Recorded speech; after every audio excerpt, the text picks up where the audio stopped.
Right over here, you can see City Hospital, and there's a long line of people being tested. Well, going to be tested for COVID-19. What I would like to ask this question, I have been always a person that question everything. You woke up this morning and you are in a well state of mind.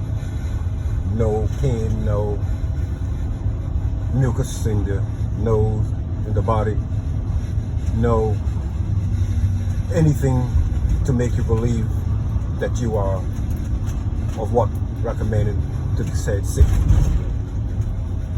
But you decided you're gonna go and get a test. I have no qualms with a person that has such a point of view. Now, you are well before you take the test. You have no what they call symptoms, because the symptoms today, if you sneeze, you gotta be tested. If you have what they call mucus in your nose, you have to be tested. What is going to make you think or becomes any different whether you were tested the next day? Many of people have been tested that I not know directly but indirectly, and they were fine. So what made you went and be tested the very first time? Let me give you a different way of looking at it. Would you just go into a body shop with your vehicle and ask the person, I would like you to tell me if this paint job has to be repainted? Or further, would you go into a mechanic shop and ask him, do you think my car needs repair? You will have to have some kind of reason to go into a mechanic shop to have your car, quote unquote, repaired, or to see or find out if your car needs repairing. I'll leave it like that until I get to the next center. Here's another one. Right over there you can see same lines of people being tested for what they're told that they don't know they have. I just want to make a few things clear.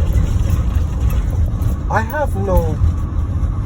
take no umbrage at all with any person who want to exercise their God-given right to find out anything about their body.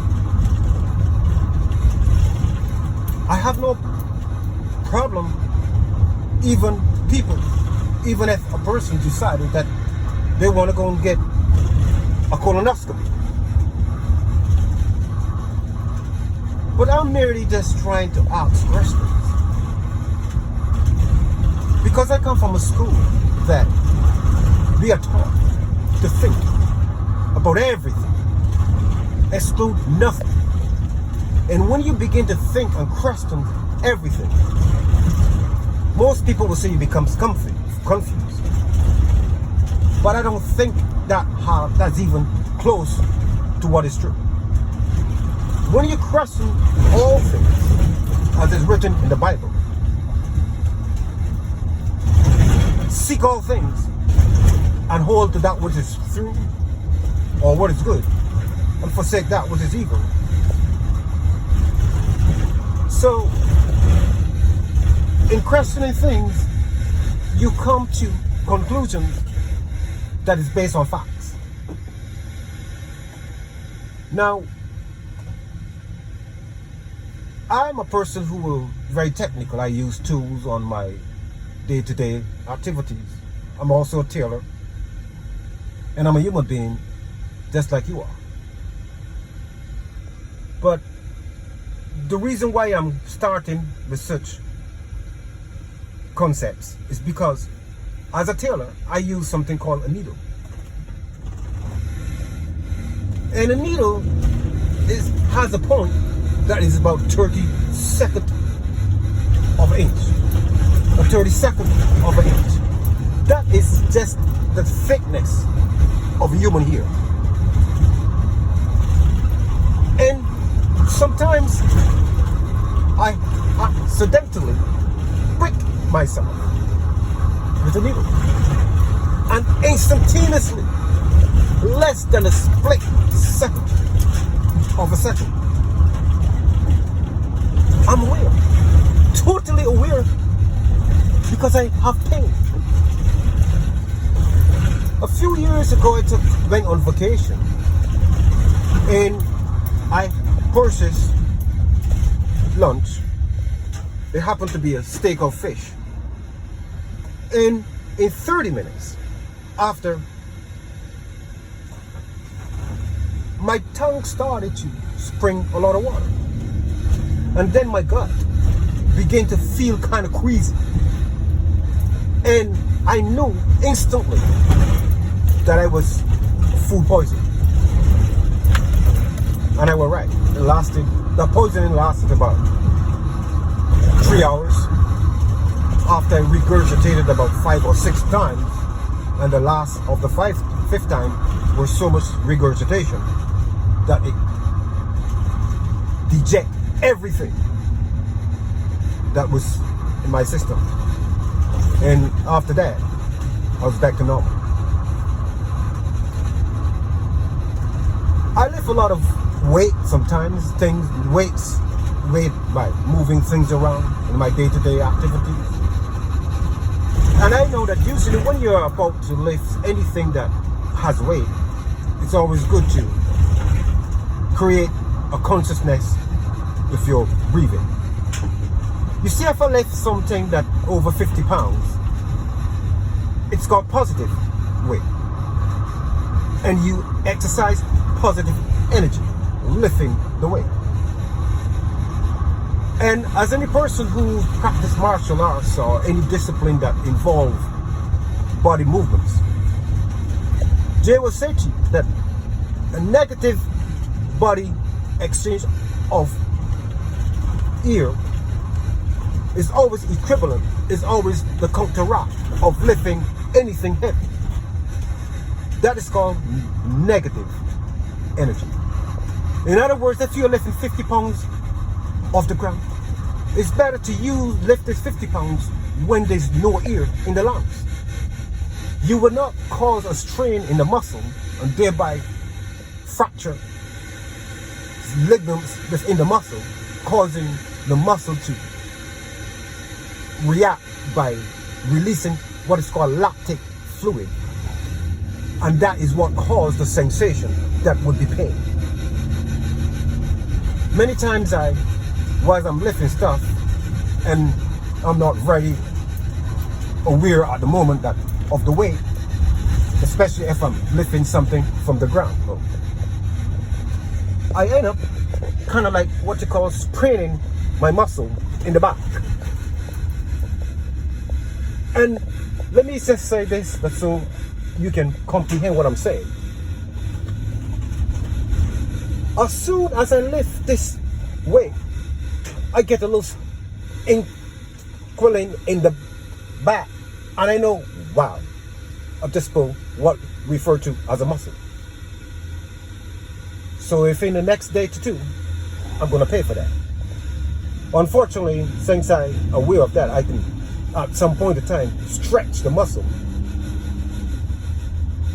5 or 6 times in different intervals.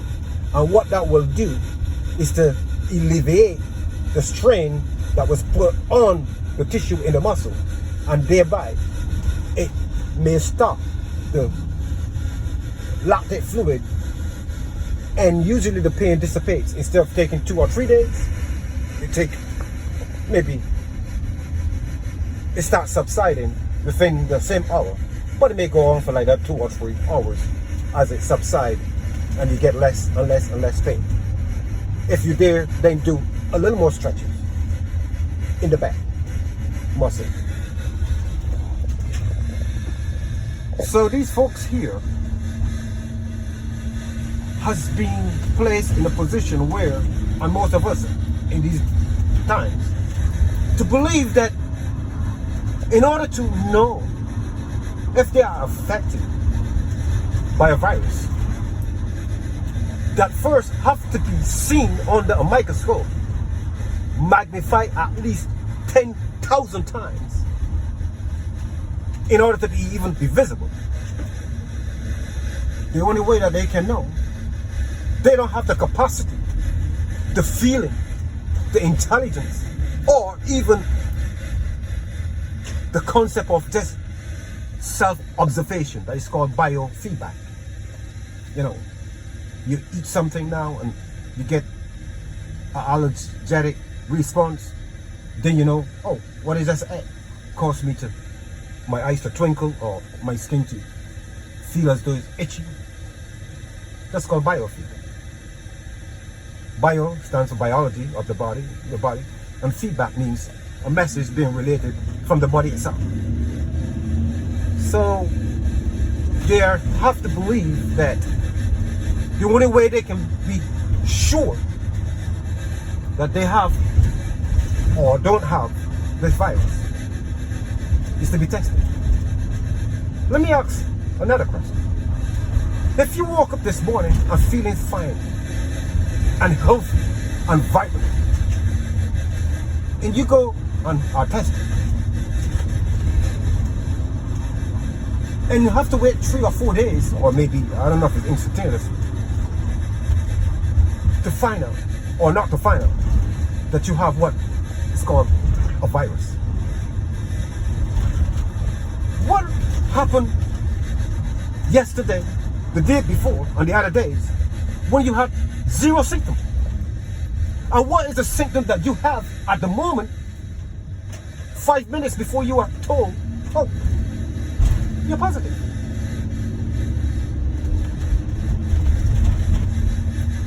And also, what is a concept that is called manufacturing consent? Manufacturing consent. In other words, creating conditions that a person will give up, will give you total ability over him or her, or over them, to decide for them what they should be feeling, doing, thinking, saying, or where they should be going. Manufacturing consent.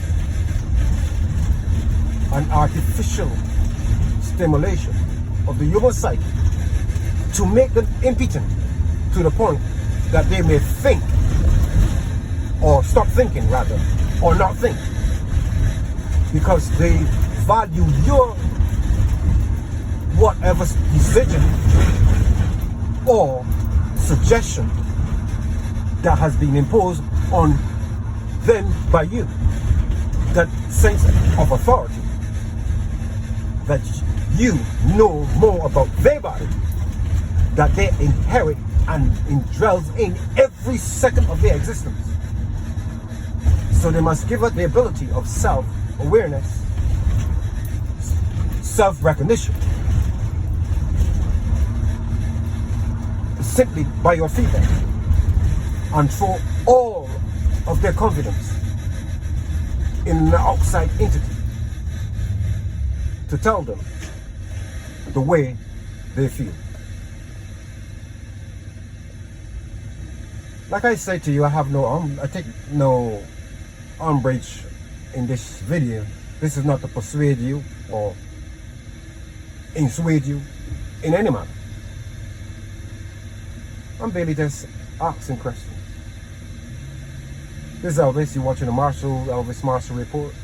Stay tuned for more insightful questions. God bless. I'm out.